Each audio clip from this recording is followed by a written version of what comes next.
Isang masipag na empleyado si Jane sa isang private company.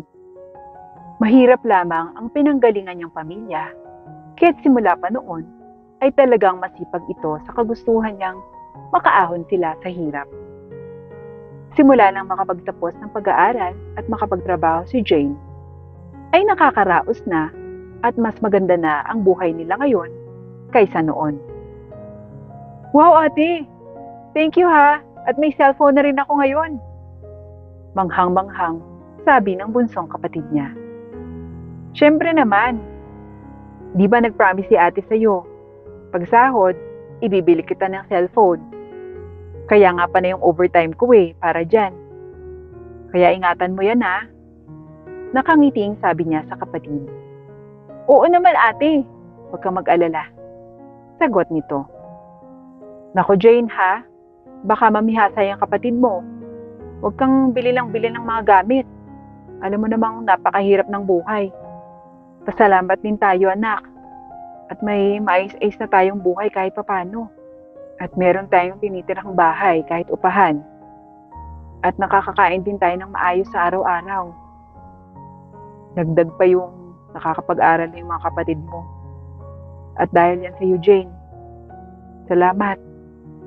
Pagpapasalamat ng nanay Lorna niya. Naku nay, wala pa yan. Sa lahat ng sakripisyo niyo sa akin para makapagtapos ako ng pag-aaral.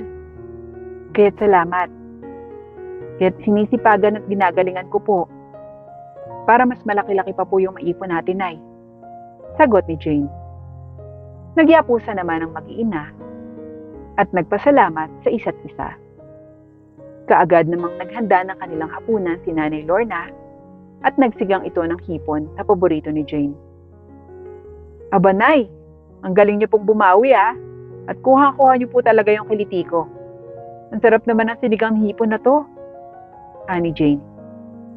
Abay syempre, alam kong yan ang paborito mong ulam Syempre mailuto ko yun para masarap at masustansya. Para sa iyo yan anak, Jane, ani Nanay Lorna.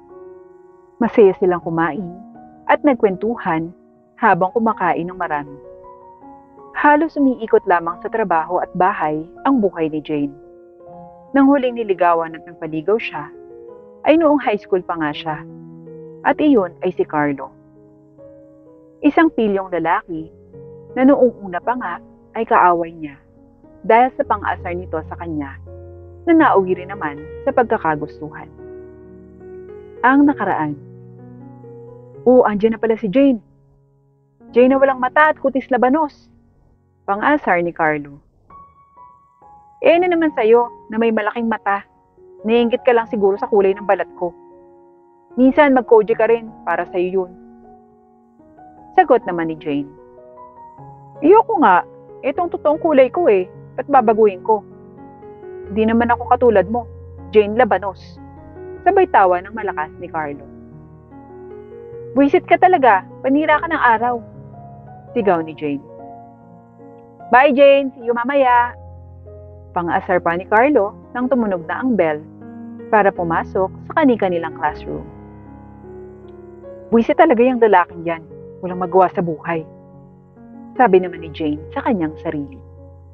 Kinabukasan naman sa paaralan din, ay nagdala ng mga labanos si Carlo at takmang ipagre-regalo nga ito kay Jane. Uy, butit nakita kita. Di ako nahirapan na hanapin ka. By the way, ito nga pala, mga labanos. Regalo ko. Kamoy mo din to. Amoy bulok na pawis. Sabay tawa ng malakas at tawanan na rin ang tropa ni Carlo. Inihagis naman ito ni Jane sa mga ito. Kung wala kang magandang magawa dyan sa buhay mo, huwag mo akong isali, buisit ka. Sagot nito. Ikaw naman, apaka KJ mo. Iuwi mo na. Sayang naman yung effort kong tawaran yan sa palengke. Sabay tawa na naman ni Carlo. Ganon. Eto ba? Eto, kainin mo Sabay hagis naman ni Jane kay Carlo. Noon lang naging seryoso ang mukha nito. Bagay na ikinagulat naman ni Carlo. Dahil hindi ganun ang itsura nito kapag inaasar niya. Kaya tumigil na rin si Carlo sa pang-aasar. Pag uwi sa bahay ni Carlo, hindi siya makatulog kakaisip sa naging reaksyon ni Jane kanina. Kaya kinabukasan, inabangan niya si Jane sa kanilang eskwelahan. Ngunit lumipas pa ang ilang oras, walang Jane ang pumasok. Kaya't bandang tanghali na, ay nagpasya si Carlo na puntahan ito sa bahay nila. Tao po, tao po, katok ni Carlo. Mga 20 minuto nang kumakatok sa bahay nila Jane si Carlo, bago ito napagbuksan. Oh, sino ka iho? Bungad ng isang matandang babae na sa pagkakaalam ni Carlo ay ito ang nanay ni Jane. Ako po si Carlo, schoolmate ni Jane. Hindi po kasi siya pumasok kanina. Itatanong ko lang po kung bakit. Oo. Masama kasi yung pakiramdam niya. Anemic kasi siya, kaya maputla. At kung minsan, may mga pasapa. Paliwanag ng matanda. Ganun po ba? Pwede ko po ba siyang makausap? Sige iho, pasok ka. Pasensya ka na sa bahay namin.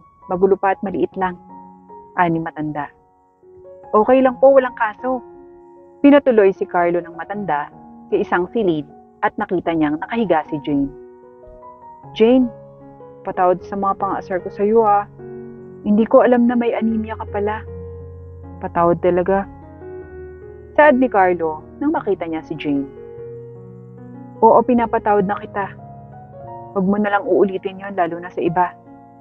Ani Jane. Salamat Jane ha. Magpalakas ka para bukas makapasok ka. Susunduin kita dito sa bahay niyo. Sabay na tayong pumasok? Tanong ni Carlo. Sige. Salamat. Sagot naman ni Jane. Nagkwentuhan at tawanan pa nga ang dalawa bago magpaalam si Carlo na uuwi na. Kinabukasan ay sabay silang pumasok sa paaralan. Nasa 4th year high school na sila noon, kaya't malapit na rin ang kanilang pagtatapos. Masaya ka palang kasama at maingay ka rin, ani Carlo. Ha? Oo naman. Paano ba naman? Mas lamang yung pang-aasar mo kaysa pagiging mabait mo sa akin. Oo nga Napakabait mo pala at ang sayang kasama. At syempre maganda rin. Dagdag pa ni Carlo, sabay kindat kay Jane. Nako, wag mo na nga akong bulahin. Natatawa namang sagot ni Jane. Pwede bang ligawan kita, Jane? Ako? Niligawan mo? Sigurado ka? Oo naman. Gusto kong samahan ka at pasayihin ko palagi, Jane. Sige. Tipid at kinikilig niyang sagot. Hindi naman nagtagal ay naging sila na. Halos palaging magkasama at nahawa na nga ng kasipagan sa pag-aaral ni Jane si Carlo, kaya lalong naging mas matibay pa ang relasyon nila. Akalain mo yun? Malapit na tayong graduate at may award pa tayo pareho. Sigurado ako, magugulat sila mom and dad. Ani Carlo. Oo nga babe, kaya congratulations to us. Maagang pagbati ni Jane. Oo nga pala babe, may sasabihin pala ako sa'yo. Biglang sumeryoso ang mukha ni Carlo. Ano ba yun babe? At napakaseryoso mo naman bigla. Ani Jane.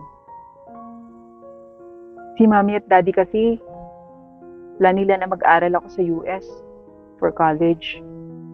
Malungkot na sabi ni Carlo. Ha? Ginulat mo naman ako. Kung sa bagay, mas magandang opportunity ang naghihintay sa'yo. Kaya go ka lang babe. Sagot ni Jane at hindi pinapakitang naiiyak na siya. Babe, okay lang sa'yo yun? Nalulungkot kasi ako dahil may iwan kita. Mahal na mahal kita, babe. Sabay yakap kay Jane. Babe, ang nagmamahal, hahayaan ang mahal niya na umunlad at mag-take ng rest. Kaya okay lang, naiintindihan kita. Malungkot na sagot ni Jane. Umiyak naman noon si Carlo at damang-dama ni Jane ang lungkot na nararamdaman nito. Ngunit ayaw niyang lumabas na kontrabida siya, kaya't hinayaan niya si Carlo. Sa araw ng kanilang pagtatapos din ang pag-alis ni Carlo. Congratulations, babe, ani Carlo. Congratulations din, Carlo, ani Jane. Babe naman, sagot ni Carlo. Mag-iingat ka sa Amerika ha. mag-aral ng mabuti. Pasensya ka na. Ngayon ding araw, gusto kong makipag-break. Ayokong isipin pa natin yung relasyon na meron tayo. Saad ni Jane, sabay takbo palayo. Mula noon, magkahiwalay na silang tumahak ng buhay kolehiyo. Nagsipag ng mabuti si Jane sa pag-aaral at habang wala siyang balita kay Carlo noon, kaya't inisip na lang din niya na hindi na sila para sa isa't isa. Lumipas ang 4 na taon at nakatapos na ng kolehiyo si Jane at nakapaghanap ng magandang trabaho. Sa kasalukuyan, bumili ng magandang damit na may kamahalan noon si Jane dahil sa convention meeting na magaganap sa kanilang opisina. Dumaan saglit sa isang coffee shop nang may nakasalubong na lalaking palabas at natapunan siya ng kape nito. Ano ba yan? Hindi ka ba marunong tumingin sa dinadaanan mo? Sigaw ni Jane sa lalaking maputi at nakashade. Excuse me, ikaw may kasalanan, hindi ako. Sigaw pabalik ng lalaki. Kaagad namang sinampal ni Jane ang lalaki dahil sa pagsigaw nito. Kasalanan mo na, binibintang mo pa? Sabay alis ni Jane. Pagsampal naman niya ay nilaglag ang salamin nito at kaagad na hinabol siya. Miss, excuse me, bakit mo ko sinampal? Para natapunan ka lang ng kape? Saad ng lalaki. Natapunan lang ng kape? Alam mo bang mahal ang damit ko? Pinag-ipunan ko ang pambili ko dito para sa meeting namin mamayang after lunch. O sige, sinong hindi mananampal? Tanong ni Jane. Okay, sorry. Papalitan ko na lang yan. Kaagad naman silang pumunta sa isang mall at nagsukat ng damit si Jane. Nang iabot na ang pinamili ay, I'm Carlo nga pala. Pakilala ng lalaki. Jane, sagot niya. Jane Santos? Tanong pa ni Carlo. Paano mo ako nakilala? Jane, it's me, Carlo. Boyfriend mo nung high school. Pakilala nito. Huh? Ikaw na ba yan? Bakit pumuti ka na? At mas lalong gwapo ka yata. Nagtataka naman na tanong niya. Baka nakakaputi sa Amerika. Sagot ni Carlo. About kanina sa pagsampal ko sa'yo, I'm sorry. Sagot ni Jane. It's okay. Hindi ka pa rin naman pala nagbabago. Tsaka, mas gumanda ka rin lalo. Nakangiting sabi ni Carlo. By the way, kumusta ka na? Anong trabaho mo? Tanong ni Jane. Nagmamanage ako ng ilang branches ng banjo dito sa Pilipinas. Sagot ni Carlo. Aba, natupad pala yung gusto mo maging milyonaryo negosyante. That's good. Sagot ni Jane. Well, ikaw naman, saan ka nagtatrabaho? Tanong ni Carlo. Sa isang private company. Mataas naman ang sahod, kaya mas sinisipagan ko pa para sa promotion. Natatawa namang sagot ni Jane. Oh, good to hear din. At least, we both have a good life. Masaya ang sabi nito. Nagka-boyfriend ka ba after me? Tanong ni Carlo. Ha? Hindi eh. Nag-focus lang ako sa pag-aaral ko sa college until now. Sagot ni Jane.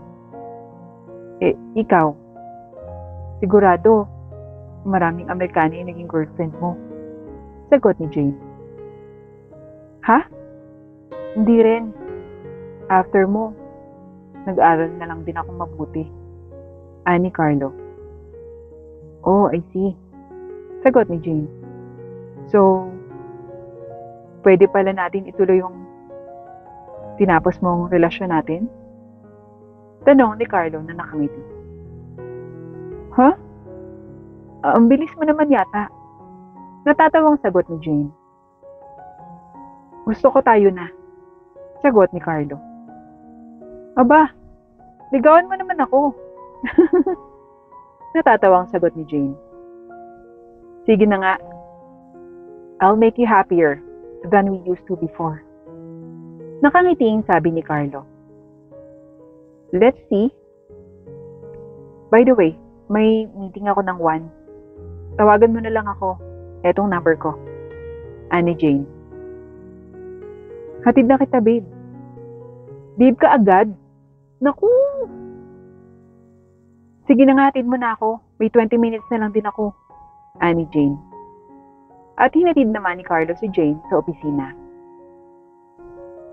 Tawag ka na lang after mo dyan. Bili ni Carlo. Okay, see you later. Sagot pa ni Jane. Hinalika ni Carlo si Jane bago ito bumaba at masayang pumasok si Jane sa opisina. At ganoon din si Carlo habang papaalis. Sa meeting, si Jane ang itinalaga nila na maging susunod na planning director dahil sa husay na ipinakita niya sa trabaho. Kaya't masayang niyang tinawagan si Carlo. Let's celebrate, babe, sabi ni Jane sa tawag. Okay, dito na ako sa labas, babe. Sagot ni Carlo. Kaagad namang bumaba si Jane at nakitang nag-aabang si Carlo sa kanya. Flowers for you, babe. Sabay abot ni Carlo. Thank you, babe. Masaya ang sabi ni Jane. Masayang masaya noon si Jane dahil nagbalik na ang lalaking mahal na mahal niya at nakuha na rin niya ang posisyong matagal na niyang hinihintay. Lumipas lamang ang ilang buwan, nagpa siya na nga mag-propose si Carlo kay Jane. Bakit naman nandito tayo sa dagat, babe? Tanong ni Jane. Babe, will you marry me? Biglang lumukod si Carlo. Umiiyak naman noon si Jane dahil sa sobrang saya. Yes, babe. I will marry you. Sabay halik sa lalaking mahal niya. Puno ng iyak at tuwa ang araw na yun para sa kanilang dalawa. Masaya silang namuhay bilang mag-asawa at hindi nagtagal ay biniyayaan ng 3 anak.